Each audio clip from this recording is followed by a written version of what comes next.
Good morning, children. Now we start with Fayol's principles of management. Now, Fayol was the first to identify the four functions of management. The four main functions of management are planning, organizing, directing, and controlling. All these four main functions of management are first identified by Henry Fayol. But there are 14 principles of Henry Fayol. Henry Fayol laid down 14 principles, main 14 principles. These are division of work, authority and responsibility, then discipline, unity of command, unity of direction, interest, remuneration, centralization, scalar chain, order, equity, stability of tenure, then initiative and esprit de corps. So first is division of work. First principle of management given by Henry Fayol is division of work. So according to this principle, the work should be divided into small specialized tasks, and each task should be performed by a specialist or a trained employee. The whole work cannot be done by only a single person or a group of persons. Every task should be done by some specialist, or we can say trained or experienced employees. So this is the first and most important principle of management given by Fayol, division of work. He said work should be divided into small parts, and each part should be done by some trained or experienced employees, which are the master of doing that type of work. It is because of this principle in a company we have separate departments for human resources. You may see in one single organization there are human resource department, marketing department, production, selling, financing. All these departments have separate position in every organization. This is because to achieve organizational goals and to work for the achievement of objectives of an organization. So they collectively achieve the organizational goals. In finance department, only those persons are appointed who have the knowledge about how to make finance, make good use of finance of the company. And in marketing department, employees who know about the market condition, they are employed in these departments. In production department or in any technical work, engineers are appointed. So in this way, each and every department have their specialist employees. And second is authority and responsibility. Authority is the right to give orders and obtain obedience, and responsibility is the corollary of authority. The two types of authority are official authority, which is the authority to command, and personal authority, which is the authority of the individual manager. So authority and responsibility are the two terms, which means authority is the means the right to give commands to their subordinates. Whatever the functions to be done in an organization, all are planned, and all plans are made by top level management, and they give commands, they give directions to other units and their subordinates to work according to the plans made. And these are the responsibility of those subordinates and lower level managers and lower level employees to do the work accordingly as per the command of their administrators. And next is discipline. Discipline is the obedience to organizational rules and employment agreement which are necessary for the working of the organization. According to Fayol, discipline requires good superiors at all levels, clear and fair agreements, and judicious application of penalties. So discipline is the obedience to, means obey the rules of organization, means for example wage rate system, or any when time is fixed for coming and coming for, or working hours is set for employees, this much is the working hours to do their work, and this all rules should not be violated by the employees. Then unity of command. According to Fuel, there should be one and only one boss for every individual employee. Every individual employee, or we can say a group of employees, there should be only one head over one group, so that employees can easily understand the commands and orders of their managers or superiors, or what they are telling to perform, and employees should also perform according to their command. But if there are more than two boss over one group of employees, then the employees get confused that what they will be have to done or perform. How can they perform their duties with two different commands? So there is unity of command, means one boss over every one group of persons. Then unity of direction.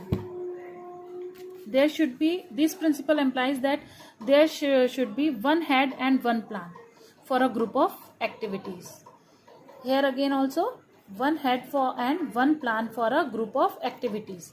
All the units of an organization should be moving towards the same objective through coordinated and focused efforts. There are different departments in one organization, and all are working for the benefit and for achieving the organizational objectives. And organizational objectives are to use maximum utilization of resources for the benefit of society with minimum cost, and to make good profits in an organization. So all should coordinate and help each other and coordinate with each other to achieve these organizational objectives. Then subordination of individual interest to general interest. The interest of an organization should take priority over the interest of any one individual employee. According to Fuel, the interest of an organization should take priority. Yes, organizational objectives or organizational interest should take priority, because everyone is working for the organization, not the organization is working for an individual.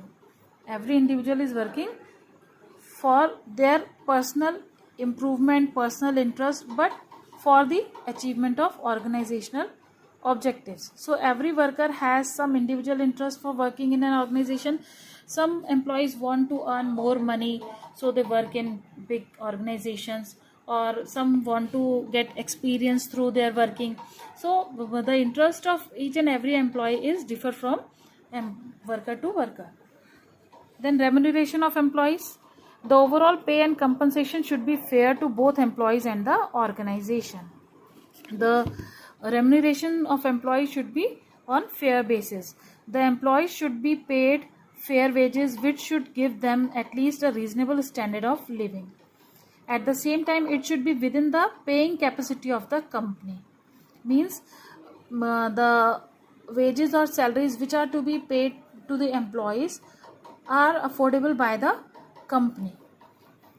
In other words, remuneration should be just and equitable so as to give maximum satisfaction to both employees and the organization. If the remuneration or salaries are not up to the requirement of the employees, they are not feeling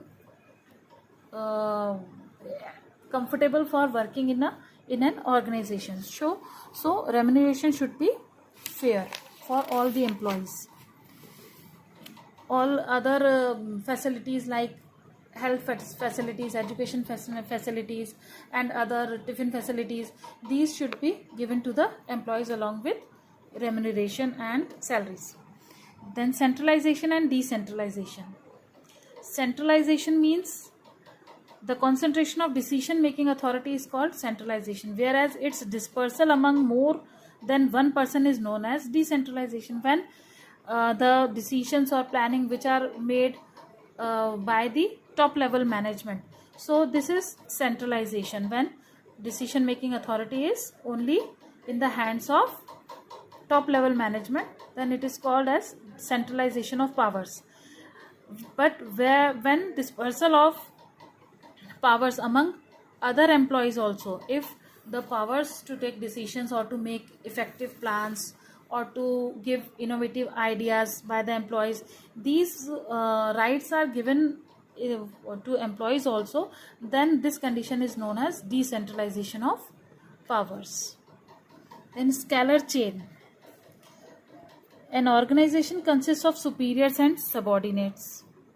The formal lines of authority from highest to lowest rank are known as scalar chain. When the authorities are from top level, middle level and lower level management, and the employees are working in this chain, then it is known as scalar chain. Means top level management includes managing directors, administrative authorities who make plans and policies for the organization. Then they give authority, or they give powers or some authority to the middle level management, means managers and supervisors, to supervise or to give directions to the other employees working in the lower level group to perform their activities, to perform managerial activities. So this is known as the scalar chain. Then order. According to Fayol, people and materials must be in suitable places at appropriate time for maximum efficiency. The principle of order states that a place for everything, for everyone, and everyone in his or her place. This is essentially it means orderliness. When all the work, materials and human resources are in their order to perform the managerial activities, so to achieve managerial or organizational objectives, they work in a particular order, in a particular sequence, so as to take maximum utilization or maximum benefit of resources through their experience.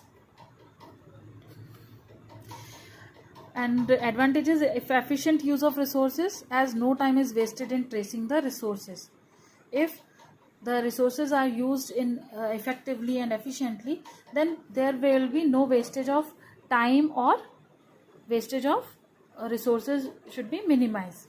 Smooth and systematic working of the organization. If everything is in order or is in their correct place, then smooth and systematic working of organization is possible. Then increases efficiency and productivity. Yes, if everyone knows their duties very well, then it increases their efficiency of workers and productivity also. Then equity. This principle emphasizes kindliness and justice in the behavior of managers towards workers. This principle emphasizes kindliness. If the employers or higher authority workers are very kind in nature, and they listen the problems and make solutions for the problems of the workers of lower level or middle level workers, then there will be harmony in the working of the company. There should be no discrimination against anyone on account of sex, religion, language, caste, belief or nationality, etc. There should be no discrimination in any of this case. In practice, we can observe that nowadays in multinational corporations, people of various nationalities work together in a discrimination-free environment. Only when the environment is suitable for employees, means they get good salaries, they get better working conditions, and there will be no discrimination of rich and poor, or on the basis of their language, religion or their color, caste or creed, then they work very freely and the organization will grow in such a condition.